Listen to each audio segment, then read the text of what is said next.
안녕하세요. 백두산 금융연구소의 백두산입니다. 6월 25일 화요일 오후 4시 14분입니다. 요즘 제가 주식시장을 이제 크게 두 갈래로 나눠서 말씀을 드리고 있습니다. 하나는 AI 주식, 하나는 AI가 아닌 주식으로 말씀드리고 있는데 AI의 쏠림이 계속되고 있고 AI가 아닌 친구들의 소외가 계속되고 있다라고 말씀드리고 있습니다.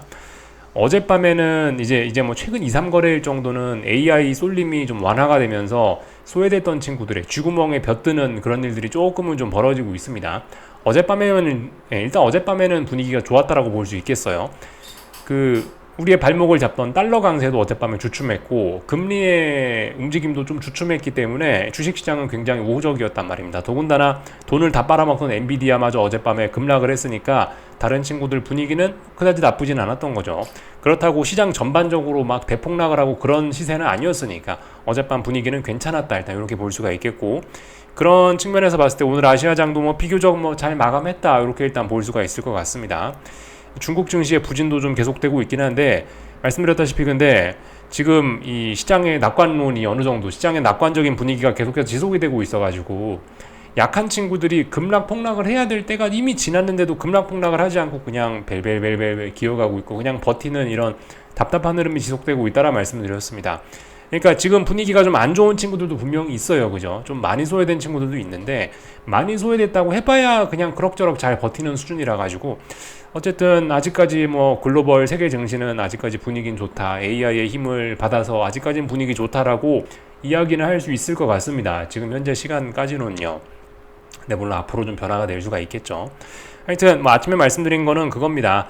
이 지금까지 흐름, 그죠? AI의 쏠림, 나머지 주식들의 소외, 이게 끝난다라고 말씀드린 건 아니죠. 계속해서 이 흐름대로 일단 지속될 가능성이 높을 거다라고 일단은 말씀을 일단 한번 드려봤습니다. 저는 일단 이 생각을 베이스에 깔고 대응을 하려고 해요. AI가 그렇게 강했던 AI가 추세적으로 죽고 본격적으로 힘이 빠지려면은 오랜 확인이 필요하다라 말씀드렸죠. 그러니까 아직까지도 AI가 물론 최근에 좀 흔들리긴 해도, 최근 2, 3거래일 흔들리고 있긴 해도, 그래도 AI는 앞으로 몇 번의 더 기회가 있을 수 있다. 몇 번의 기회 혹은 몇 달의 기회가 더 있을 수 있다. 그렇기 때문에 어쨌든 AI의 쏠림은 조금 뭐 둔화가 될지 모르겠지만 계속해서 AI의 쏠림 자체는 지속될 것이다. 그리고 상대적으로 나머지 친구들의 소외도 계속될 것이다라고 일단 그렇게 일단 본다라고 말씀을 좀 드려봤습니다. 그래서 일단 이 정도.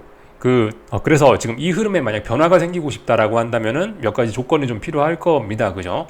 뭐, 새로운 재료가 시장에 등장을 하거나 아니면은 뭐 그냥 어떤 금융시장의 투기적인 측면에 의해서 뭐 예를 들면 빅스 지수 같은 게 투기성 뭐 요런 거에 의해서 갑자기 뭐 급락 폭락을 하거나 뭐 어쨌든 뭔가 갑자기 좀 큰 급변이, 금융시장에 갑자기 특별한 이슈 없이도 그냥 큰 급변이 생기거나 그러면 이제 좀 변할 수 있다, 이렇게 이야기를 드렸습니다. 근데 아직까지 이런 특별한 이슈 이런 건 없기 때문에 일단 계속해서 이 흐름 지속된다라는 베이스를 깔고 일단 저는 시장을 보고 있고, 일단 아침에 그렇게 말씀을 좀 드려봤었습니다. 그래서 일단 아직까지 뭐 분위기는 나쁘지 않다, 뭐 이겁니다. 전반적으로. 근데 이제 조금 전에 유럽 증시가 출발을 했는데 일단 급락 출발을 하네요. 지금 유럽 증시가 급락 출발하는 거는 제 생각엔 이거는 뭐 특별한 악재가 갑자기 생겨서 그런 것 같지는 않습니다. 일단 저는 그렇게 보는데, 제가 어젯밤에 이 시간쯤 이거 보고 있었는데 미국 증시가 아시다시피 유럽 증시 마감하고 나서 좀 분위기가 더 안 좋았었습니다. 유럽 증시가 어젯밤에 분위기 좋았었거든요. 그러니까 유럽 증시의 좋은 분위기 때문인지 미국 증시도 보이시다시피 장 초반엔 잘 버텼어요. 근데 미국 증시가 유럽 증시 딱 마감하고 나서부터는 줄줄줄줄 좀 힘이 더 빠지고 흘러내려 버렸거든요. 그래서 미국 증시가 이렇게 빠졌던 부분을 지금 현재 유럽 증시가 시작하면서 반영하고 있는 게 지금 현재 개파락의 모습으로 나타난 것 같다라는 생각이 좀 듭니다. 물론 뭐 다른 이슈가 있었을지 모르겠습니다만 일단 저는 그런 관점으로 좀 보고 있어요.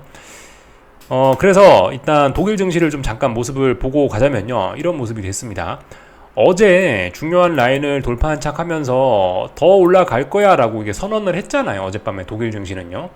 근데 보시다시피 그렇게 되면은 이 양봉이 살아있어야지 계속해서 위로 올라간다라고 볼 수가 있습니다.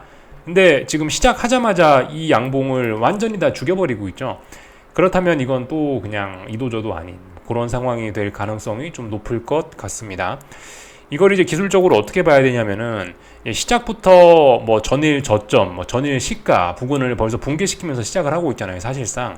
그러니까 이거는 뭐라고 봐야 되냐면 시작부터 강력한 매도세가 등장했다라고 일단 볼 수가 있을 거고, 일반적으로 보자면은 여기서부터 이제 강력한 매도세가 등장해서 빠졌고, 여기서부터 여기까지 반등이 나왔고, 갑자기 강력한 매도세가 등장하면서 이 반등이 끝나고 다시 하락이 시작되는 그림으로 보일 수 있긴 한데, 이게 말씀을 드렸다시피 지금 세계 증시 분위기가 워낙 좋다 보니까 빠져야 될 친구들이 빠지지 않고 이런 식으로 그냥 계속해서 버티는 흐름들이 나타나고 있고, 그래서 제 생각엔 일단 독일 증시가 지금 이렇게 빠진다라고 하더라도 그게 좀 더 여유는 있다.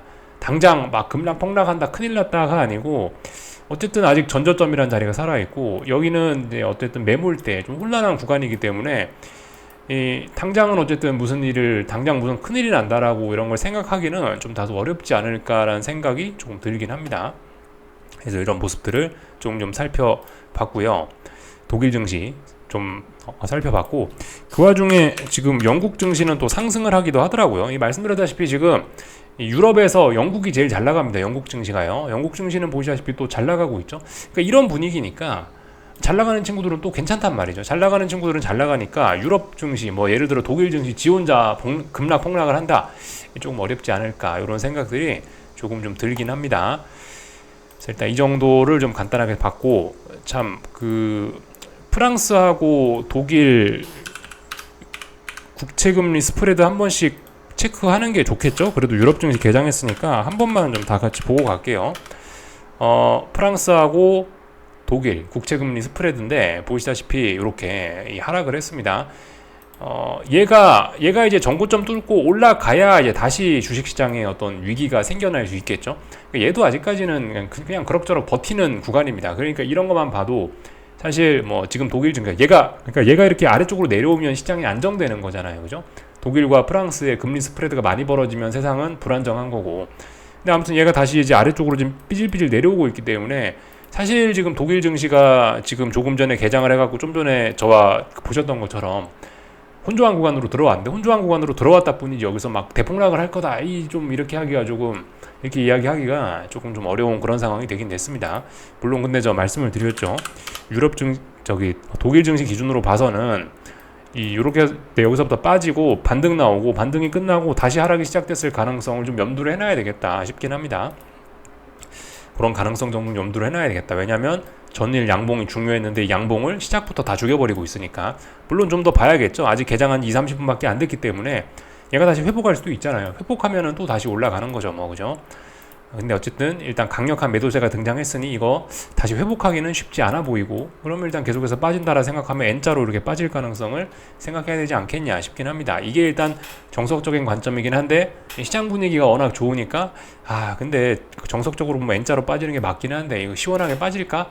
계속 고개가 좀 갸우뚱해지긴 하는 거죠. 그런 측면이 좀 있습니다. 다 봤고요. 유럽 증시 하여튼 그래서 지금 분위기가 조금 안 좋고, 오늘 일본 증시는 신나게 오르더라고요. 뭐 엔화 약세를 별로 그렇게 뭐 거리껴 하지 않는 듯한, 난 몰라 뭐 이런 느낌으로 그냥 잘 오르는 그런 느낌이더라고요. 일본 증시를 좀 잠시 보겠습니다. 달러가 약간 누그러져서 그런가 모르겠는데, 일본 증시도 혼란한 구간인데 여기 세 번째 올라왔습니다. 결국 그러면은 얘도 이거 무슨 의미죠? 일단 위쪽으로 다 올라와 보겠어. 나 이제 이 자리 돌파 한착할 예정이고, 여기 돌파 한착하면 좀 탄력적으로 올라볼 거야 라는 걸 일단 의미하는 그런 그림이 됐습니다. 하방 매집하셨던 분들은 이렇게 되면은 좀 안 되죠. 이렇게 되면 이건 좋은 그림이 아니죠. 이렇게 되면 위로 올라간다라는 거니까. 근데 예를 들어 얘가 이제 위로 올라간다라고 해도 위쪽으로 이제 저항들이 많이 있기 때문에 좀 그렇습니다. 일단 상승 목표치는 좀 제한적으로 보일 수밖에 없을 거고, 그리고 뭐 결정적으로 이제 엔화 약세가 아직까지 추세적으로 진행 중이기 때문에, 물론 오늘은 좀 덜 하더라고요. 어젯밤에 뭐 달러가 그래서 그런지 오늘은 일단 엔화 약세가 추가로 더 이렇게 진행되지는 않았는데, 160을 앞두고 있어서 그런가요? 하여튼 오늘은 더 진행되지는 않았는데, 어쨌든 뭐 일본 증시는 더 올라갈 것 같은 일단 그런 모습이긴 한데, 상승해봐야 좀 제한적일 수밖에 없고, 엔화 약세 이런 게 발목 잡을 수 있기 때문에 주의해야 되겠습니다. 중국 증시 보자면 계속해서 빠지고 있습니다. 얘도 사실 막 투매 이런 게 나올 만한데 안 나오고 있단 말이죠. 투매 한번 쏟아져야 되는데 쏟아지지도 않고 계속해서 뭐 찔찔찔찔 빠지고 있는 그런 모습입니다. 이제 마지막 중요한 지지선 하나 남았거든요. 지금 이 자리가 줄 잘 그어졌네요. 이 자리가 어떤 마지막 남은 가장 중요한 지지선이라고 볼 수 있을 겁니다. 여기마저 깨지면 이제 밑에는 없어요. 밑에 여기서부터 여기까지는 지지력이 없습니다. 여기서부터 여기까지는 이 구간은 지지력이 없는 그냥 폭락의 구간입니다. 조심해야 돼요. 근데 이제 폭락의 구간이란 이야기는 그만큼 이 자리에 대한 지지력이 좀 강한 자리라고도 일단 볼 수 있습니다. 어쨌든 이 자리 깬 건 아니니까요. 일단 좀 잘 보긴 하자고요. 상해 종합 지금 이런 모습이 됐습니다. 이게 이제 조금 중장기적인 큰 관점으로 보면요, 사실 근데 자연스러운 과정이긴 해요. 아직까지 뭐 이렇게 많이 빠졌다라고 해서 중국 증시 이제 큰일 났다 이렇게 보기보다는, 여기서 예를 들어 얘가 뭐 좀 빠진다라고 해도 이 밑에는 보시다시피 부양책의 힘으로 강하게 올라왔던 강한 매수세가 있는 어떤 매력적인 가격대로 일단 볼 수가 있기 때문에, 만약 얘가 급하게 여기서 매력적인 가격대 이쪽 아래로 풍덩 빠져버린다면은, 그러면은 일단 매수가 들어올 가능성이 일단 좀 높고, 그렇다면 이 자리 주변은 우리 눌림의 찬스가 돼서 지금 중국 증시의 긴 추세적인 하락을 완벽하게 끝내는 다중바닥형을 체크하는 그런 모습이 나올 수 있다라고 일단 봅니다. 사실 그래요. 중국 증시가 이미 연 단위로 충분히 빠져가지고, 여기서 이제 뭐 갑작스러운 특별한 악재, 뭐 갑자기 미국에서 뭐 부동산 문제가 터졌다, 뭐 미국에 무슨 문제가 생겼다, 유럽에 무슨 문제가 생겼다, 중국에 갑자기 무슨 문제가 생겼다, 이런 급이 아니면은 통상적으로 이 정도 빠졌다라고 하면 이제 여기서 이제 매수를 잡는 게 보편적인 전략이 될 수는 있을 겁니다. 근데 일단 중요한 그런 자리까지 빠질지 안 빠질지 모르겠는데, 좀만 더 하면 이제 빠진다 이겁니다. 그래서 일단 불안해 보인다. 그래서 솔직히 이런 자리에서 투매 이런 것도 뭐 나올 수 있는 그런 자리이긴 한데, 말씀드렸다시피 세상이 좀 낙관적이라 가지고 이도저도 아닌 좀 그런 상황이네요. 하여튼 근데 계속 찔찔찔 아래쪽으로 잘 가고 있긴 한데, 하여튼 근데 또 재밌는 거는 막상 이제 중국 증시를 하방에다가 또 베팅을 하려고 이제 제가 보고 있는데, 미국 증시에서 이제 미국에 상장된 ETF를 이용해 보려고 하는데, 또 막상 근데 이제 제가 보고 있는 이 지수는 잘 버티고 있습니다. 그래서 이게 참 애매해요. 물론 얘도 지금 위험하긴 합니다. 계속해서 오랫동안 혼조하기 때문에 여기서 잘못되면 쾅 하면서 빠져버릴 수 있긴 있어요. 근데 아직까지 여기 잘 버티고 있지 않습니까? 그렇기 때문에 제 입장에서는 참 애매하고 깝깝합니다. 중국 증시가 상해 종합은 잘 빠지는데 다른 지수들은 잘 버티니까 이거 어떻게 해야 되나, 참 그냥 손가락만 빠는 거죠, 그죠? 이런 상황이 되어 버렸습니다. 조금 구체적으로 뭐 그런 지수들을 좀 보자면은 뭐 이래요. 이게 이제 구체적으로 이제 오늘 낮에 있었던 그 미국 ETF들이 추종하는 그런 지수가 될 텐데, 이런 모습이란 말입니다. 그러니까 물론 얘도 약해요, 그죠? 얘도 이렇게 N자로 이렇게 빠지는 그런 게 아닌가 싶긴 한데, 얘도 좀 약하긴 한데, 그렇다라고 지금 당장 얘가 지지력이 밑에 지금 3번이나 확인을 해버렸기 때문에 아직까지 지지력이 있어가지고 이거를 이제 아래쪽으로 간다라고 본격적으로 베팅하기가 제 입장에서 일단 조금 부담되긴 합니다. 여기서 예를 들어 상해종합이 안 빠지고 좀 전에 보셨던 중요한 자리에서 반등할 수도 있는 거잖아요. 그럼 얘도 아무래도 올라올 가능성이 좀 높지 않겠습니까? 그죠? 같은 중국 마크를 단 그래도 그런 지수들인데, 아무래도 좀 일단 그렇게 보고 있기 때문에 하여튼 좀 그래요. 그래서 애매합니다, 움직이며. 이 정도까지 좀 봤습니다.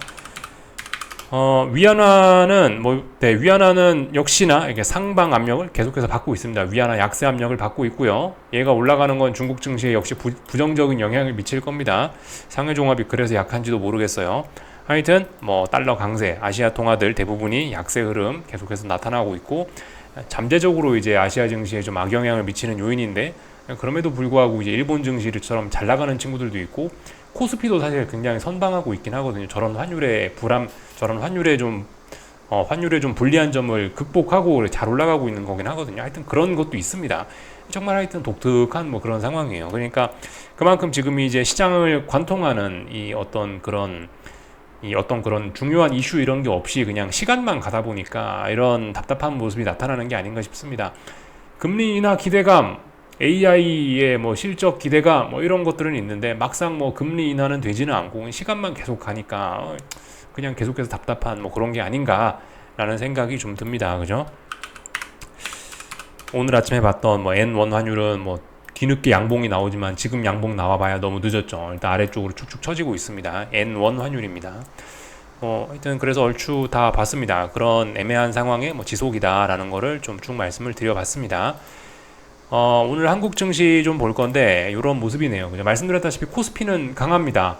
코스피는 어떻게 하다 보니까 뭐 엔비디아의 수혜도 좀 받고, 또 그리고 현대차, 기아차 뭐 그런 친구들의 그런 대형주들의 랠리로 인해서 분위기는 좋습니다. 제가 코스피는 강하다, 뭐 반도체 강하다 그런 이야기 드리고 있죠. 어제 하이닉스가 몇 프로 빠졌죠? 어제 하이닉스가 한 5%, 6% 가까이 빠졌음에도 불구하고 하이닉스 강하다라는 이야기 드렸습니다. 그거는 오늘 하루 빠졌을지언정 추세적으로 강한 주식이라는 걸 의미하는 것이고요. 그래서 어쨌든 삼성전자도 아직까지 강합니다. 뭐 하여튼 그래서 계속해서 강해요. 그래서 코스피는 이래저래 굉장히 강한 모습을 보이고 있습니다. 근데 이게 시장이 다 강해서 강하다라기보다는 이 결과적으로 미국 증시에서 요즘 나타나고 있는 그 영상 맨 처음 말씀드린 AI 쏠림 그리고 나머지 종목들의 소외 이런 측면에서 보시면 될 것 같은데 하여튼 쏠림이 하여튼 극심합니다. 삼성전자와 하이닉스 또 그리고 현대차, 기아차 뭐 이런 종목들이 굉장히 강하다 보니까 시가총액 대형주 몇 종목이 강하다 보니까 코스피는 굉장히 강하고 그래서 더 오를 수 있습니다. 그래서 코스피는 지금 기술적으로 보면 한 3거래일 정도 한 2거래일 정도 조정이 나왔고 오늘 다시 양봉이 나왔으니까 상승 중 눌림이 나왔고 눌림을 끝낼 만한 어떤 그런 매수세를 확인을 했고요. 그리고 아직 중요한 자리를 깬 것도 아니죠, 그죠? 중요한 자리가 한 380 정도, 중요한 자리가 코스피 선물 380 정도 되는 자리인데 오늘 종가 382에 가까우니까 그 자리를 붕괴시킨 것도 아니고 더 올라간다. 이렇게 봐주실 수가 있겠습니다. 지금 하여튼 뭐 근데 그 코스피에서 막상 이제 뭐 코스피의 상승을 가지고 내가 뭔가 수혜를 볼 수 있는 방법이 없을까 뭐 고민을 해보기도 하긴 하는데 사실 뭐 마땅히 좀 마음에 드는 게 좀 잘 보이지는 않긴 합니다. 개인적으로 이제 개인적으로 어젯밤에 이제 조금 좀 생각을 해봤던 거긴 한데 아무튼 요즘에 현대차는 잘 나갑니다. 현대차, 기아차는 주식이 잘 나갑니다. 그죠? 회사가 어떤지 모르겠지만 일단 걔네는 잘 나가고 있고 근데 일단 현대차, 기아차 이런 친구들 혹은 뭐 삼성전자 이런 친구들은 너무나 사실 좀 주식의 몸무게가 좀 무겁기도 하고 좀 그렇습니다. 하이닉스 같은 경우는 좀 너무 이제 엔비디아 느낌 나게 좀 너무 막 뾰족뾰족하게 급등을 하고 있으니까 따라 들어가기 좀 부담스러울 수도 있을 것 같고 라는 생각이 좀 들었는데 그 와중에 뭔가 없을까, 코스피는 대형주가 잘 나가고 있는데 대형주 중에 뭔가 괜찮은 게 없을까라는 머리를 좀 굴려본 게 있긴 있는데 그 현대차 그룹 중에서 그 뭐 해운이나 물류하는 회사가 있죠. 제가 뭐 종목 추천 같아 갖고 이 종목명을 말씀드리진 않겠지만은 그런 쪽은 조금 좀 괜찮을 수도 있겠다. 왜냐하면 요즘에 물론 이게 상관은 없는 겁니다. 그죠? 현대차 그룹에 있는 물류를 담당하는 그 회사가 요즘에 그 컨테이너 운임 지수 오르고 있지 않습니까? 해운업 잘 나가고 있잖아요, 요즘에. 물론 그 해운업 지수하고 이 회사가 직접적으로 상관은 없을 수 있으나 아시다시피 한국 증시는 느낌과 테마 이런 걸로 움직이잖아요. 약간 좀 수혜를 받는 듯한 느낌인데다가 현대마크를 붙였으니까 아무래도 조금 잘 갈 수밖에 없겠다라는 생각이 들긴 들더라고요. 그리고 마침 뭐 시세의 초입이기도 하고 어느 정도 상승 목표치도 좀 많이 남아 있기도 하고 그런 것들이 좀 눈에 띄긴 하더라고요. 그래서 아무튼 뭐 코스피는 이래저래 뭐 그런 대형주들의 힘을 받아갖고 뭐 좀 더 일단 올라갈 수 있을 것으로 보인다. 근데 이제 문제는 이제 코스닥이죠. 지금 시장이 이제 막 유동성이 넘쳐갖고 막 옛날 코로나 때처럼 힘차게 올라가는 시장은 아니다 보니까 그러다 보니까 AI 쏠림과 나머지 소외가 나타나는 거고 그런 흐름이 이제 한국 증시에서도 사실 똑같이 나타나고 있는 거죠. 코스피가 그렇게 대형주가 돈이 쏠려버리면은 코스닥은 어떻게 되겠죠? 코스닥은 뭐 소외되는 거죠. 그래서 코스닥은 빌빌빌빌하고 있습니다. 다만 근데 이제 코스닥에서도 한동안 이제 2차 전지 친구들이 코스닥에서도 예전에는 비중이 높았는데 지금은 어느 정도 좀 코스닥에서도 2차 전지의 비중이 조금 낮아져갖고 시가총액 비중이 그래서 보니까 2차 전지 친구들은 오늘 완전 물상인데 비교적 코스닥 150은 잘 버티는 듯한 모습입니다.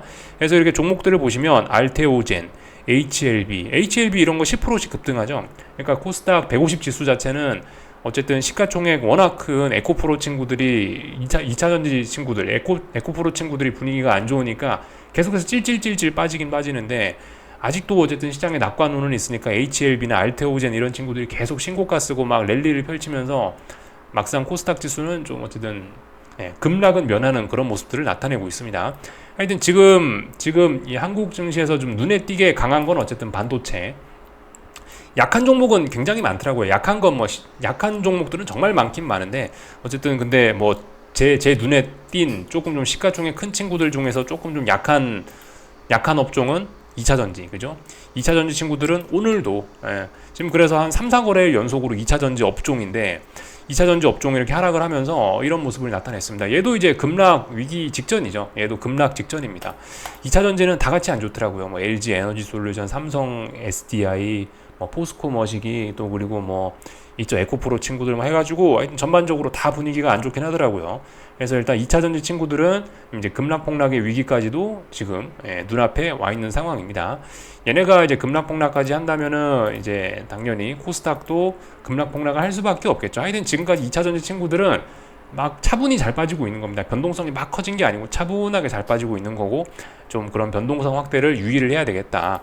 마침 에코프로 옆에 지금 띄워놨죠. 에코프로 지금 꼬라지 보시면은 이렇다고요. 에코프로가 전저점 앞두고 나서 지지력이 없다고요. 근데 대부분 지금 주요 2차전지 종목들이 이래요. 2차전지 대형주들이 다 모습들이 이렇더라고요.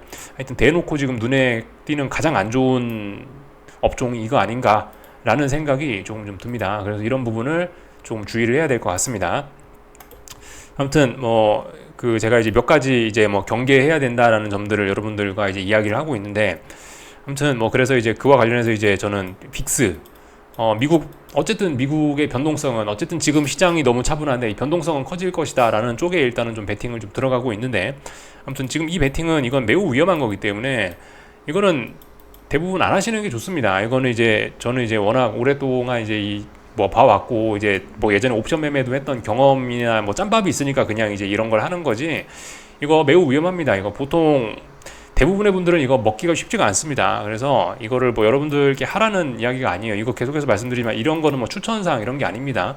전 사실 지금까지 뭐든 뭐 추천해 본 적은 없는 것 같아요. 하여튼 이거는 특별히 더 위험하니까 안 하시는 게 좋습니다. 안 하시는 게 좋아요. 아무리 먹을 기회가 보인다, 아 저거 들어가면 내가 먹겠는데 싶어도 안 하시는 게 더 좋습니다. 이거 해서 끝이 잘 되기가 쉽지가 않습니다. 저도 솔직히 지금 계속해서 긴장해서 좀 그 보고 있는 그런 상황입니다. 하여튼 근데 그 지금 이 지수들이 아직까지는 지켜야 될 자리는 잘 지키고 있고, 오랫동안 힘은 모아놨으니까 어딘가로 에너지를 폭발시키겠지 싶어서 일단 기다리고는 있어요. 하여튼 그래서 빅스 요거를 계속해서 들고 오고 있는데, 변동성이 터질 것 같은 뭐 그런 모습들은 좀 몇 가지가 지금 그래서 이제 보이는 게 있긴 있습니다. 뭐 예를 들면 어젯밤에 엔비디아 같은 것들, 엔비디아 잠깐 좀 차트를 보면서 이야기를 할까 하는데, 엔비디아입니다. 엔비디아 차트 보시면 오래간만에 변동성이 좀 커졌죠. 지금 엔비디아는 여기서 이제 지금 일단 조정 진행 중인데 이 조정이 끝났다라고 할 수가 없습니다. 근데 여기서 이제 어떻게 될지 모르는 거예요. 워낙 추세가 강하기 때문에 여기서 올라갈 수도 있고 내려갈 수도 있고, 저는 오늘 밤에 어떻게 될지 모릅니다. 그런데 이제 분명한 거는 엔비디아가 여기서 만약에 오늘 밤에도 하락을 하면은 제법 많이 빠질 수 있습니다. 왜냐하면 3거래일째 이렇게 급락을 했는데도 불구하고 오늘도 빠진다라고 한다면 약간 이제 그 단기적인 관점에서 투매, 이런 게 작은 투매 같은 게 등장할 수도 있어요. 오늘 밤에도 빠지면 크게 빠진다. 근데 이제 만약 오늘 밤에 여기서 버틴다, 오늘 밤에 버틴다면 아시다시피 엔비디아 원래 성격 아시죠? 잘 올라가잖아요. 오늘 밤에 어디서 조그마한 양봉이라도 보여준다 그러면은 여기서 온갖 저가 매수세가 다 들어오면서 차분하게 오르진 않을 겁니다. 아마 급등을 할 가능성이 좀 높아 보입니다. 그래서 엔비디아는 이미 변동성이 좀 굉장히 커져 있고, 시가총액 1, 2, 3등 하는 종목이 이렇게 변동성이 커져 있으면 시장의 변동성도 자체적으로 좀 커질 수밖에 없지 않겠느냐, 일단 이런 생각을 좀 하고 있어요. 예전에 그 몇 년 전에 테슬라하고 좀 지금 비슷한 포지션이 된 것 같습니다. 엔비디아가요. 물론 이제 당시 테슬라를 저는 훨씬 더 안 좋게 보긴 했는데, 엔비디아는 근데 워낙 이익이 잘 나고 있고 뭐 그렇다니까 이거를 안 좋다라고 뭐라고 제가 대놓고 강하게 말씀은 못 드리겠는데, 어쨌든 그런 쏠림이나 엄청난 시세의 그런 모습은 옛날 테슬라를 떠올리게 하는 그런 상황입니다. 하여튼 옛날에 테슬라 실적 발표한다 그러면 나스닥이 막 들썩들썩하고 그랬잖아요. 그런 것처럼 그때 그 테슬라의 자리를 지금 엔비디아가 이어받은 겁니다. 고변동성. 그래서 하여튼 변동성 지수가 이제 하방 경직성은 만들어 놓고 한번 터트릴 수 있지 않겠느냐라는 생각이, 어쨌든 변동성 지수가 이제 더 이상 죽지는 않겠다라는 생각을 좀 이제 하면서 일단 한번 진입을 해본 거죠. 오늘은 아무것도 안 했습니다. 오늘 낮에 가만히 있었어요. 변동성 지수 움직임이 별로 없습니다. 지금 변동성 지수 자체가, 잠깐 빅스 지수를 보면요, 변동성 지수 자체도 지금 봉이 짧아졌죠. 이때는 어때요? 봉이 길죠? 지금은 어때요? 봉이 짧아졌죠? 지금 변동성 지수의 변동성도 지금 많이 줄어있는 상황입니다. 그래서 움직여봐야 찔끔찔끔 움직이고 있어서, 뭔가 어쨌든 지금 매집을 하고 있는데, 매집을 아무 때나 할 수는 없죠. 제 소중한 현금을 아무 때나 쓸 수 없잖아요. 뭔가 뭔가 이제 얘도 좀 이렇게 쿵 빠지거나 하면 이제 그러면은 이제 뭐 제가 그때 현금을 쓸 생각이지, 찔끔찔끔 움직이는데 거기서 뭐 자꾸 찔끔찔끔 사봐야 평단가 똑같죠. 그러면은 별 매집의 의미, 어떤 분할 매수의 의미는 없는 것 같아서 일단 가만히 있었습니다. 저는 어제 낮에 일단 진입을 했다라고 말씀드렸고, 하여튼 그래서 그냥 기다리고 있어요. 하여튼 뭐 지금 코스닥 2차전지 친구들, 좀 전에 보셨던 것처럼 2차전지 친구들도 한국 증시에서도 저렇게 변동성을 좀 터뜨릴 준비가 좀 되어 있는 것 같기도 하고, 한번 변동성 다 같이 터지지 않을까라는 기대를 좀 해보긴 하는데, 아무튼 뭐 저의 뭐 기대일 뿐인지 아니면 그게 그게 현실이 될런지는 잘 모르겠습니다. 좀 지켜봐야 되고, 하여튼 그 지금 뭐 제가 들어가 있는 그 빅스 관련된 상품은 이거 빅스 현물지수 추종하는 게 아니라고요, 그죠? 이거 보면서 얘가 올라가고 있으니까 내가 들고 있는 것도 올라갈 거야, 그걸 생각하시면 안 됩니다. 하여튼 그게 추종하는 거는 그 사실 다른 지수를 추종해요. 빅스 뭐 숏텀 지수라고 해갖고 뭐가 있어요. 하여튼 이거를 엄밀히 따지면 사실 지금 이 지수를 추종하는 겁니다. 좀 전에 보셨던 빅스 지수와는 모양이 많이 다르죠. 이걸 추종하고 있는 거예요, 사실상. 그래서 지금 어쨌든 이 지수를 기준으로 봐도 어쨌든 매집이 잘 되어 있는 어떤 에너지가 잘 매집이 되어 있는 그런 모습들, 이평선들이 쫙 잘 모여 있는 그런 모습들, 이런 모습들이 다 공통적으로 보이기 때문에 이제 제가 그냥 홀딩을 하고 있는 거지, 빅스 지수를 보고 뭐 그렇게 홀딩하고 그런 것은 아닙니다. 아무튼 이 지수는 아직까지 하방 경직성 잘 보이고 있고, 당장 이거를 뭐 탈출해야 되는 그런 신호는 없으니까 일단 들고 가 보는 겁니다. 여기까지 좀 말씀을 다 드린 것 같습니다. 하여튼 뭐 빅스 관련된 그런 베팅, 매우 초위험한 베팅입니다. 이게 말이 주식이지 옵션이에요. 사실 풋옵션 매수하시는 것과 똑같다라 생각하시면 됩니다. 풋옵션 보세요. 풋옵션 옆에 지금 차트 항상 띄워놓는데, 이거 하는 거라 생각하시면 돼요. 풋옵션 얼마나 위험한지 아시죠? 지금 이런 걸 매매하신다라 그러니까 그만큼 어려운 거니까 안 하시는 게 좋다. 대부분의 분들은 안 하시는 게 맞다. 하시더라도 매우 소액으로 하시는 게 좋다 이겁니다. 큰 돈 집어넣으시면 어떻게 될지 그죠? 그래서 좀 위험하다라는 이야기를 좀 강조 말씀 좀 한 번 더 드리겠습니다. 하여튼 그 코스피 변동성 지수도 이렇게 뭐 보시다시피 하방 경직성 잘 만들면서 일단 힘을 잘 모으고 있습니다. 근데 이제 이 미국 증시 빅스와는 좀 모양이 다르긴 하죠. 미국 증시 빅스는 저기 밑에서 정말 변동성이 죽어서 찔끔찔끔 이러고 있는데, 이 V코스피 한국 변동성 지수는 이미 이제 한국 변동성 지수는 이미 이게 많이 움직이고 있습니다. 위아래로 들썩들썩 하고 있고, 어쨌든 그 들썩들썩하는 그 고변동성 내에서도 이렇게 안에서 이제 힘을 모으고 있는 모습은 공통적으로 보이고 있긴 합니다. 어쨌든 이래저래 한국이나 미국이나 한번 뭐가 좀 크게 움직이지 않겠느냐라는 생각을 하면서 일단 지켜는 보고 있는데, 지금 당장은 일단 아닌 것 같습니다. 그죠? 특별한 이슈도 없고요. 이 정도 보면 될 것 같습니다. 오늘 원달러 환율은 뭐 어쨌든 강보합 정도로 보면 되겠네요. 그죠? 상승 마감이라 하긴 조금 좀 뭐 강보합 정도 보면 될 것 같습니다.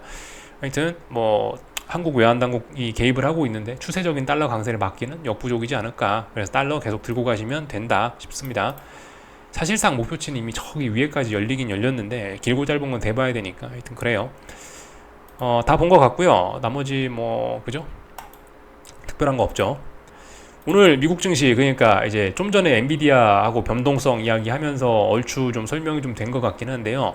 엔비디아가 이제 오늘 말씀드렸다시피 하락하면은 급락도 할 수 있다. 근데 오늘 엔비디아가 오르기로 마음만 먹으면은 사람들이 저가 매수라고 하면서 급등도 할 수 있다. 어쨌든 변동성은 어쨌든 뭐 약간 확대가 되거나 할 것 같은데, 어쨌든 미국 증시의 방향성은 잘 모르겠습니다. 분명한 건 어쨌든 근데 나스닥이나 S&P는 죽더라도 오랜 확인이 필요하다 이겁니다. 아직까지 강하다라는 거예요. 물론 최근 2, 3거래일 약했지만, 만기가 끝나고 나서 약해지고 있지만은, 그렇지만 이게 추세적으로 약하다라는 게 아니고 잠깐 약한 거고 조정이고, 지금 약한 놈은 뭐다? 약한 놈은 러셀 지수나 뭐 다우 지수나 이런 친구들이 약한 겁니다.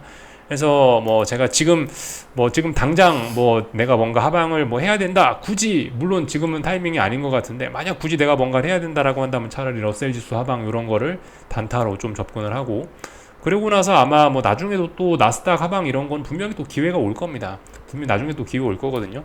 하여튼 그래서 일단 먼저 어쨌든 지금 갖고 있는 현금은 러셀 지수나 뭐 다우 지수 그런 것 쪽에 조금 더 주목을, 저는 개인적으로 다우는 별로 이렇게 취급은 안 하고 전 러셀 지수를 조금 더 자세히 볼까 합니다. 일단 뭐 그런 거 그래서 러셀 지수를 반등시 매도 전략 하려고 일단 좀 그런 관점으로 좀 지켜보고 있는데, 어쨌든 최근에 굉장히 강한 모습 보이고 있으니까 당장은 뭐 할 건 없다라는 관점이고요. 어쨌든 근데 지금 보시면 이평선 이런 걸 보셔도 그러고, 그죠? 힘이 잘 모여 있죠, 그죠? 뭔가 에너지가 잘 이렇게 응집이 되어 있습니다. 이게 어디로 터져 나오는지 잘 봐야 될 것 같고, 전 개인적으로 아래쪽으로 터져 나오지 않을까라는 생각을 하고 있는데, 지금 어쨌든 워낙 힘이 응집이 되어 있고, 근데 이제 움직이는 범위는 좀 크다 보니까 여기서 좀 더 오를 수도 있고 조금 더 내릴 수도 있고, 어쨌든 근데 뭔가 좀 이제 아직까지 달리는 말 그런 느낌은 아니죠. 좀 달리게 되면은 이제 그러면 이제 좀 진입을 해보려고 계속해서 눈 시퍼렇게 뜨고 쳐다는 보고 있는데, 어쨌든 뭐 오늘 밤엔 특별히 할 건 없어 보인다 싶습니다. 뭐 금리 오늘 밤에 하락하고 싶으면 오늘 밤에 하락을 하는 게 맞겠죠. 오늘 밤에 하락하면 금리 크게 떨어질 수 있습니다. 그러니까 하여튼 오늘 밤이 뭐 이래저래 좀 많이 움직일 수 있는 뭐 그런 날이긴 합니다. 엔비디아가 많이 움직일 수 있는 날, 금리도 좀 많이 움직일 수 있는 날이겠네요, 그죠? 금리도 아침에 보여드렸던 것처럼 10년 금리가 중요한 자리를 앞두고 있잖아요, 그죠? 여기서 오늘 밤에 빠지면 쿵 빠지는 거죠. 오늘 밤에 한 일주일 지켰던 자리를 붕괴시키는 거기 때문에 오늘 밤에 금리가 빠지면 쿵 하고 많이 빠질 수 있다. 얘가 많이 빠지면 주식시장은 급등도 할 수 있긴 있겠죠. 어쨌든 이제 많이 움직일 수 있는 그런 날이다 생각하시고 좀 지켜보시면 되겠습니다. 많이 움직인다라고 해서 내가 반드시 오늘 밤에 뭘 해야 되고 그런 건 없어요, 그죠? 많이 움직이든 말든 어쨌든 내가 이제 실전 투자자로서 잘 봐야 되는 거는, 그래서 어느 쪽이 더 세냐, 그래서 앞으로도 이게 계속 갈 수 있냐, 뭐 그런 걸 이제 보고 움직여야지. 앞으로 어떤 추세적으로 움직인 걸, 그런 걸 이제 먹자고 생각을 하면서 들어가야지. 오늘 밤에 많이 움직이는다, 오늘 밤에 장대 양봉 나온다, 장대 음봉 나온다, 그 봉을 하나 먹기 위해서 움직이면 조금 좀 삶이 좀 피곤할 것 같아요. 제 개인적인 투자 성향엔 좀 맞지 않는 것 같습니다. 그래서 일단 뭐 이런저런 이야기들 좀 드려봤고요. 나머지는 특별한 거 없는 것 같습니다. 하여튼 뭐 구리 이런 것도 급락하면 충분히 급락할 수 있는 그런 자리인데 얘도 버티고 있고, 오늘 밤에는 하여튼 뭔가 좀 움직이지 않을까, 오늘 밤에 뭔가 변동성이 좀 나오지 않을까라는 개인적인 생각을 좀 해봤습니다. 여기까지 하겠습니다. 궁금한 거 리플 남겨주시고요. 내일 아침에 뵙도록 하겠습니다. 여기서 마치겠습니다.